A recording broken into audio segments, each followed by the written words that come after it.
let's read this question. The question says, in the following question, statement जो assertion का that is followed by statement of reason. तो assertion यहाँ पे given है disease और infections जो कि transmit होती है through sexual intercourse, उन्हें collectively कहा जाता है sexually transmitted diseases.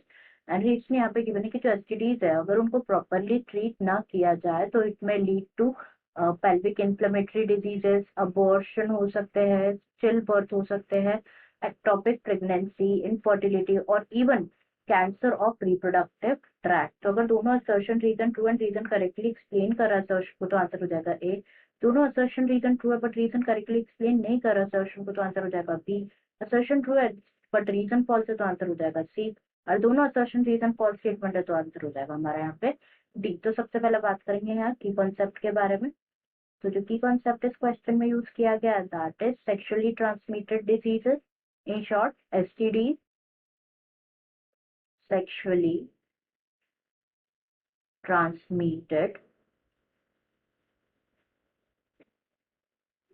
diseases. तो जो diseases और infections होते हैं, diseases और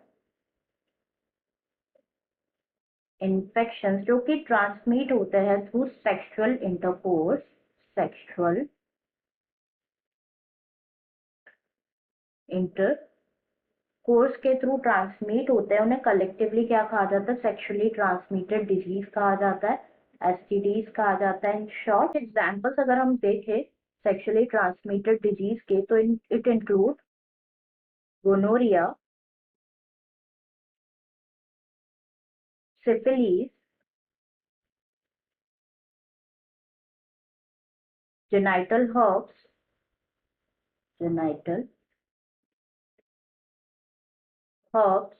AIDS. ये कुछ एग्जाम्पल्स है सेक्सुअली ट्रांसमिटेड डिजीजेस के, वो डिजीजेस जो कि ट्रांसमिट होती हैं थ्रू सेक्सुअल इंटरकोर्स. कुछ इन्फेक्शंस जैसे कि जेनाइटल हर्प्स,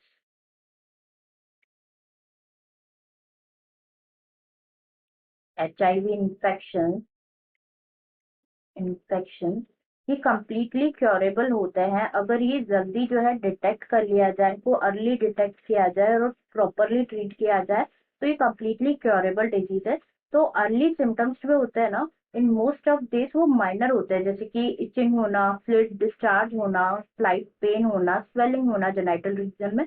ये जो है अर्ली सिम्टम्स होते हैं कुछ डिजीजेस के. बट कुछ फीमेल्स जो होती हैं जिनमें इन्फेक्शन होता है वो क्या होती है, असिम्टोमेटिक होती है, जिनकी वजह से जो सिम्टम्स होते हैं प्रेजेंट नहीं होते, असिम्टोमेटिक होती है. तो अर्ली डिटेक्शन और जो अर्ली ट्रीटमेंट है, प्रॉपर ट्रीटमेंट वो पॉसिबल नहीं हो पाता है. तो जिसकी वजह से क्या होता है, कॉम्प्लिकेशंस हो जाते हैं बाद में जैसे कि which include pelvic inflammatory diseases,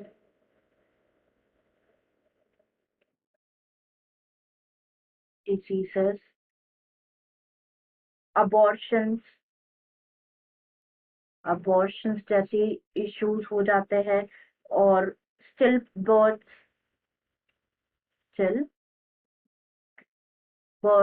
ectopic pregnancy ये जो एम्ब्रियो होता है वो इम्प्लांट हो जाता है यूट्रस की जगह कहीं और, that represents ectopic pregnancy. Next is infertility के इश्यूज होते हैं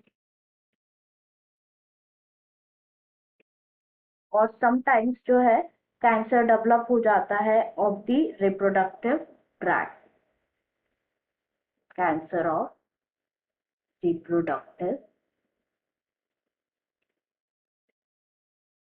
ट्रैक्ट. तो यहाँ पे अगर हम स्टेटमेंट देखें तो फर्स्ट गिवन है कि इन्फेक्शन और डिजीज जो कि ट्रांसमिट होते हैं थ्रू सेक्सुअल इंटरकोर्स उनको कलेक्टिवली कहा जाता है सेक्सुअली ट्रांसमिटेड डिजीज. बिल्कुल करेक्ट स्टेटमेंट है यहाँ पे. ये रीजन यहाँ पे गिवन है स्टीडीज अगर उनको प्रॉपरली ट्रीट ना किया जाए जिसकी वजह से पेल्विक इन्फ्लेमेटरी डिजीजेस हो सकते हैं, abortion, still birth, ectopic pregnancy, infertility और इवन कैंसर हो सकता है रिप्रोडक्टिव ट्रैक्ट का.